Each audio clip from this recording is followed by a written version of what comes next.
basic idea of premium ratings within the state of Illinois, or actually throughout the whole country, is that for every dollar that is paid in premiums, there should be a dollar paid out in indemnity. So should be a 1 loss ratio. And there should be no discernible patterns across geography or crops. And again, this is the way that the RMA, who sets up crop insurance and actually administers rates, there should be no discernible pattern across any geography or crops to, so there shouldn't be any skewing there. But when you look at from 95 to 2011, now this is information that came from University of Illinois Farm Doc. You can see Illinois, their loss ratio is 0.45. So basically what the argument was is that we're subsidizing the states that have a lot higher loss ratio. You look down here, Texas, North Carolina, Oklahoma, their loss ratios, they're getting, instead of getting $1 per premium paid in, they're getting $1.30 back. Where Illinois, every dollar paid in, we're getting 45 cents back. So you can see it's skewed towards the Midwest, your corn and soybean states, as you can see here. So what about by crop? Corn is of course, the major driver of premiums that we see. So loss ratio from 95 to 11, we'll see about 60 cents for every dollar paid back. So you can see there's also, it's skewed towards crops that are not, basically right here in the Midwest. So that is the reason that they're making their premium ratings go down. And we saw some of those ratings go down in 12, and we're going to see another rating change for 13. So some of you might have seen this slide, which I think they had this in the most recent Farm Week.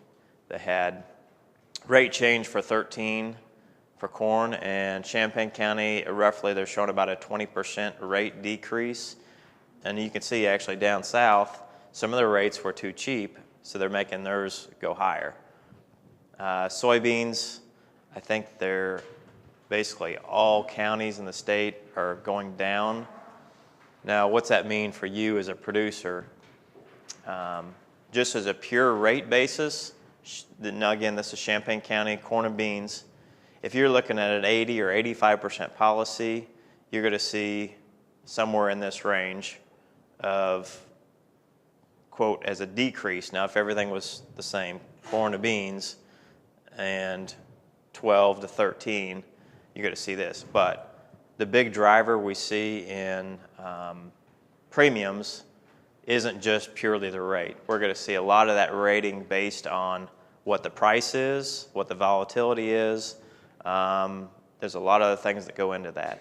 So I've had a lot of people ask me, well, what happened now that we had, a real bad year in 2012 with the drought? How does that affect my premiums 13? Well, really, it's not going to affect your premiums at all, mainly because they don't know what the loss ratio is until after we've set premiums, probably be April, May, June, somewhere in that time frame. So really, 2012 will not affect your premiums just due to the fact that we had a drought.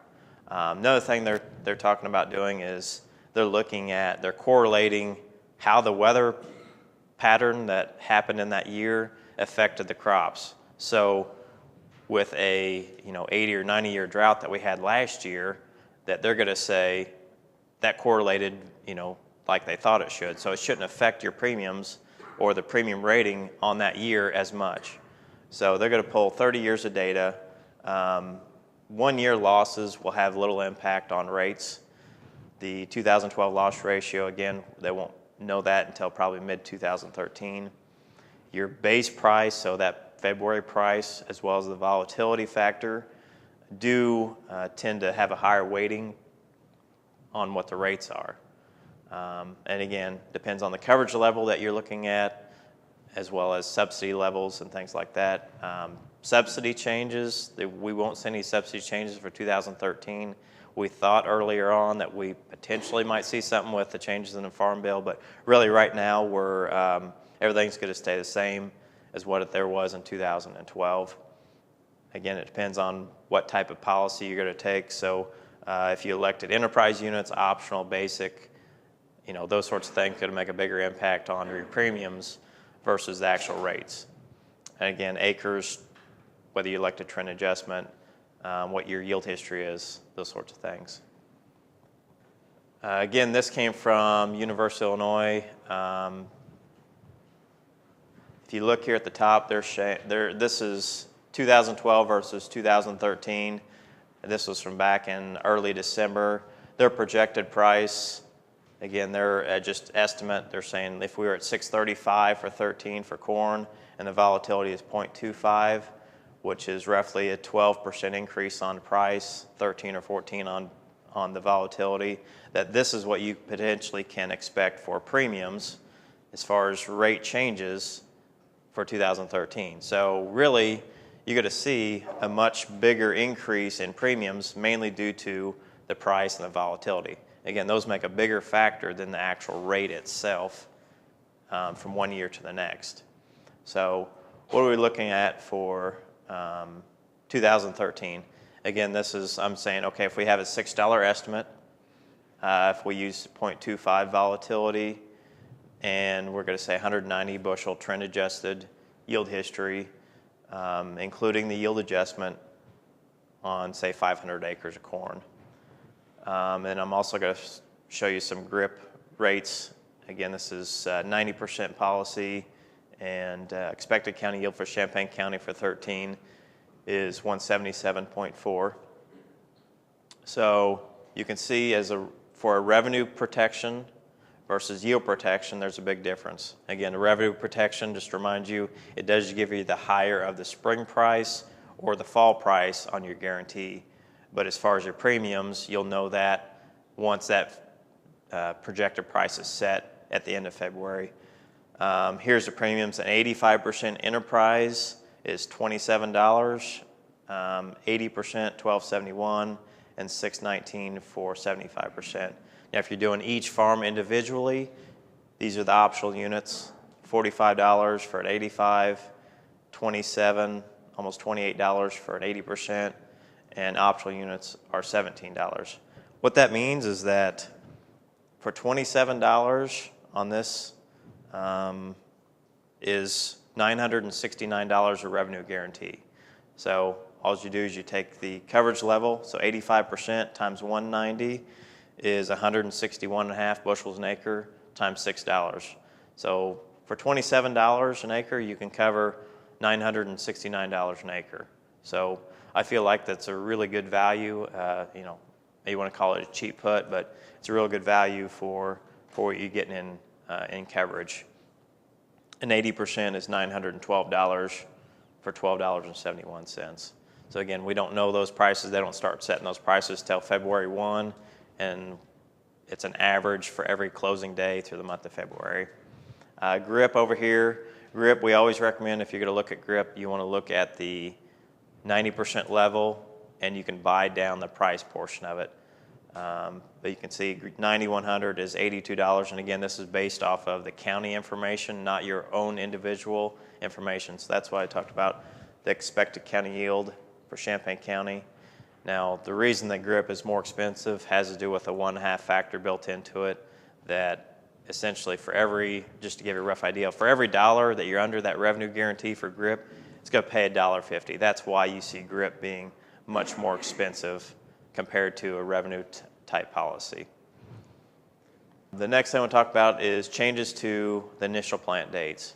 So for the last 30 plus years, the plant dates for Champaign County corn has always been April the 6th. They changed it to April the 5th. So one day, not really a big deal. But Southern Illinois, you're down to April 1st. But if you get to Northern Illinois, they actually lost about 4 days. So, and again, you get into Michigan and some of the other states, you saw a lot. They're end of April, which most guys up there probably don't plant before then anyway. What about soybeans? Again, we gained 1 day on that. What really, the plant dates, if you plant before that date, you still have your insurance. The only thing you don't have is the replant coverage. So a lot of people, we had questions on that last year with early planting. You have your insurance in place, you just don't have, if you have to replant those acres, they won't pay you your replant portion of that. We do see a little bit of a decrease in drought for this part of the state, but still the map, there's a lot of red there. Who knows what's going to happen the next 9 months through the growing season. I did throw in a long-term drought model, so you can see same thing. This pulls multiple models together, and this is from basically the NOAA and some of the other places. But we're short moisture right now, so crop insurance is a good place to be to cover your risk, and also threw in the Palmer, which you can see same thing as we have come a little bit out of the drought with the most recent rains, but we're still short for a lot of the country. So the end of my portion of the presentation, 2012 did show us why good coverage is necessary. Those of you who had large losses, it really made a big difference having good coverage in 12. You need to evaluate your own risk and figure out what type of policy and what type of coverage is good for you on your own operation. And again, Lee or myself or whoever, we can sit down and discuss those options with you and make an educated decision at the time. For a few bushels, you can cover lots of dollars, which is what I just talked about. $27 for $969 of coverage. That's as far as I can consider, a real good deal. No insolvency in the current program. A lot of people said, are they going to have money to pay my claim? Yes, they're going to have money to pay your claim. The RMA, they look every year, each company that writes federal crop insurance, they have to have enough losses to cover 200% loss ratio for 3 years in a row to be eligible to write federal crop insurance. So they're going to have that money out there, and then if for some reason they're not going to have those reserves, then they won't be able to write that crop insurance for that following year. In 2012, for most people, it worked as it should. You had your guarantee in place, you had loss, and you got paid.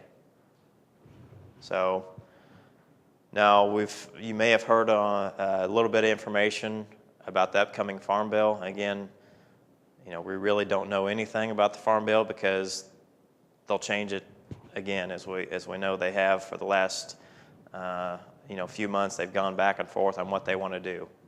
So SCO, which is supplemental coverage option, which is one thing. Both the House and the Senate have both talked about having that in there. We could see some huge changes in crop insurance going forward if they implement some of this. Again, it's hard to delve into the details, but really we could see some big changes going forward, but we don't know that right now. So why try to fix what ain't broken, which seems like what Congress likes to do. So they do tend to mess with things that maybe are working. So I like to throw up this: if it ain't broke, don't fix it shop. In the window it says, bring in your unbroken items and we won't fix them on the spot. So financing is available.